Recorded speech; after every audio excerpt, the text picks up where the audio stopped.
Existe um ponto no Atlântico Norte onde navios simplesmente somem. Um banco de areia instável, moldado pelos ventos e pelas correntes, que ao longo dos séculos já engoliu centenas de embarcações. Mapas antigos o descreviam como o cemitério do Atlântico. Mas o mais curioso não é o que ficou no fundo do mar, e sim o que permaneceu na superfície. Em meio a esse isolamento total, sem árvores, sem abrigo, cercado por água salgada, uma população de cavalos vive há gerações. Animais de grande porte sobrevivendo em um ambiente onde, em teoria, não resistiriam por semanas. Sem pastagens ricas, sem fontes naturais de água doce, sem qualquer ajuda humana. Ainda assim, eles continuam ali. Hoje, cerca de 500 cavalos percorrem livremente essa estreita faixa de areia no meio do oceano. E isso levanta uma questão inevitável. Como essa população conseguiu sobreviver onde quase tudo falha?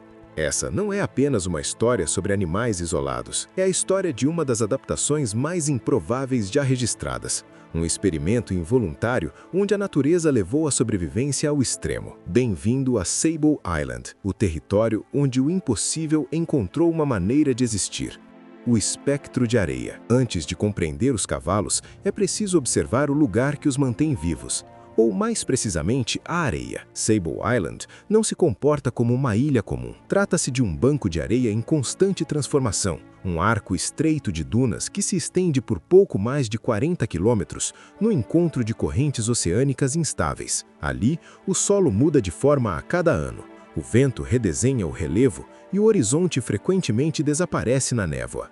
Ao longo dos séculos, embarcações inteiras desapareceram nessas margens invisíveis. Por isso, antigos navegadores passaram a chamar esse trecho do oceano de Cemitério do Atlântico. Mas ao contrário do que o nome sugere, Sable não é apenas um lugar onde tudo termina. É um lugar onde, contra todas as probabilidades, algo persistiu. Nunca houve cidades ali, nem portos, nem estradas. Durante gerações, a presença humana se limitou a farais isolados e pequenas equipes de resgate responsáveis por vigiar uma costa onde o perigo raramente se revela com clareza. Sem árvores, sem abrigo natural, exposta a ventos constantes e invernos rigorosos, a ilha se aproxima mais de um deserto oceânico do que de qualquer ideia tradicional de território habitável. E ainda assim, ela sustenta a vida. É nesse ponto que a lógica começa a falhar. Porque, se esse ambiente nunca conseguiu manter uma ocupação humana estável, como se tornou o lar de uma das manadas mais resistentes do planeta? A resposta não está nos naufrágios que alimentaram sua fama. Ela começa em terra firme e nasce de um dos episódios mais violentos da história colonial da América do Norte, o exílio dos inocentes.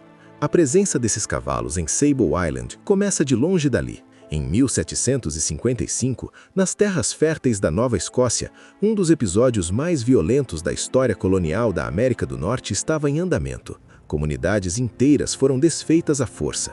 Milhares de colonos franceses, os acadianos, foram expulsos de suas terras pelos britânicos. Casas foram abandonadas, famílias separadas e os animais deixados para trás tornaram-se parte do espólio. No meio desse cenário de ruptura, alguém enxergou uma oportunidade. Thomas Hancock, um comerciante de Boston, percebeu que aqueles rebanhos dispersos poderiam se transformar em lucro. A ideia era simples e cria: usar Sable Island como um depósito natural. Centenas de cavalos foram levados até aquele banco de areia isolado, onde poderiam viver soltos, se reproduzir sem custos e, no momento certo, serem recolhidos como mercadoria pronta.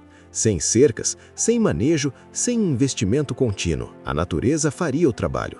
Durante um tempo, o plano pareceu funcionar, mas o Atlântico não é um aliado confiável.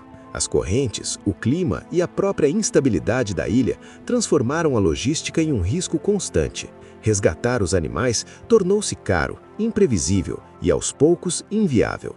O projeto foi abandonado. Hancock seguiu sua vida. Os impérios mudaram. O mundo avançou e os cavalos ficaram. Isolados em um território que nunca foi pensado para sustentá-los, passaram a existir fora de qualquer controle humano. Com o tempo, deixaram de ser propriedade. Depois, deixaram de ser lembrança e, por fim, tornaram-se parte da própria ilha. O que hoje percorre as dunas de Sable não são sobreviventes de naufrágios, como muitas vezes se imagina. São herdeiros de um exílio.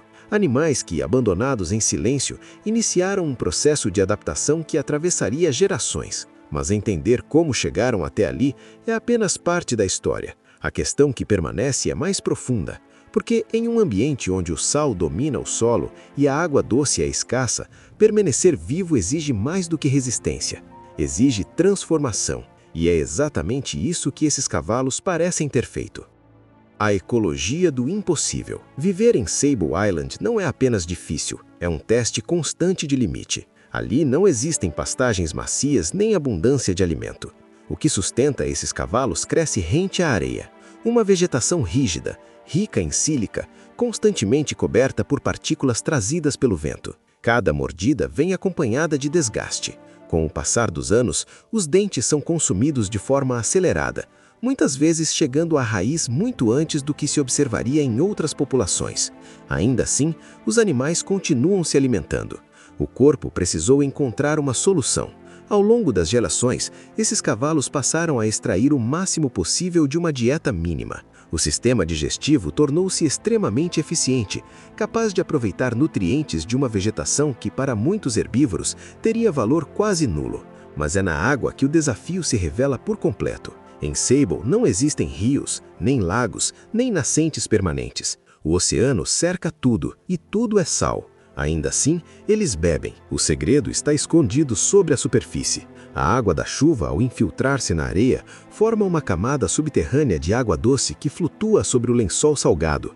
Uma espécie de lente invisível, protegida apenas pela profundidade. E os cavalos aprenderam a encontrá-la. Com o tempo, desenvolveram o hábito de escavar o solo até atingir essa reserva. São poços abertos na areia, cavados com precisão, resultado de um conhecimento que não está nos livros, mas que atravessa gerações. Beber ali não é um ato simples, é uma conquista diária. E enquanto sobrevivem, eles transformam o próprio ambiente. Ao se alimentarem e se deslocarem pelas dunas, fertilizam o solo com matéria orgânica. Isso fortalece a vegetação, que fixa a areia e ajuda a conter a erosão causada pelo vento e pelo mar.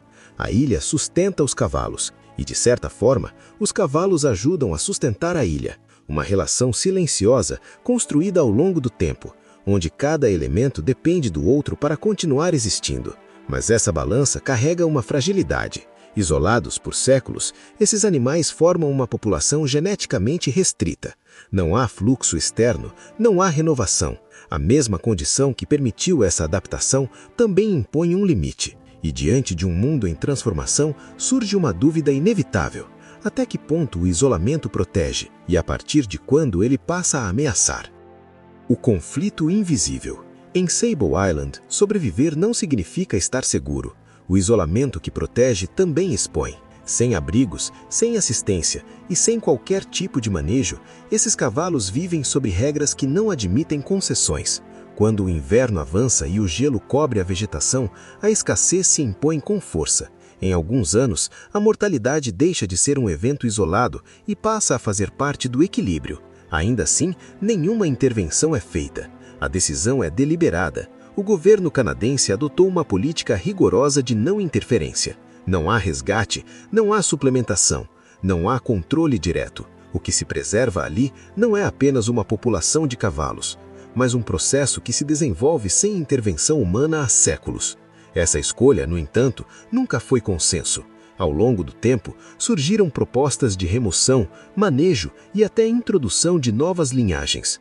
Todas enfrentaram resistência. Em 1960, milhares de cartas enviadas por crianças de diferentes regiões do país pressionaram o governo a manter os cavalos onde estavam, livres, isolados, intocados. O resultado foi a proteção legal definitiva.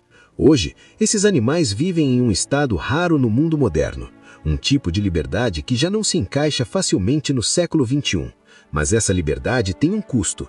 Isolados por gerações, eles carregam uma variabilidade genética limitada. Cada ciclo de vida ocorre dentro de um sistema fechado, onde adaptação e vulnerabilidade caminham lado a lado. E é nesse ponto que o dilema se torna inevitável. Preservar significa permitir que a natureza siga seu curso, inclusive quando esse curso leva à perda. Intervir pode proteger indivíduos, mas altera o processo que tornou essa população única. Sable Island continua a mover-se, moldada por ventos e correntes que não respondem à vontade humana.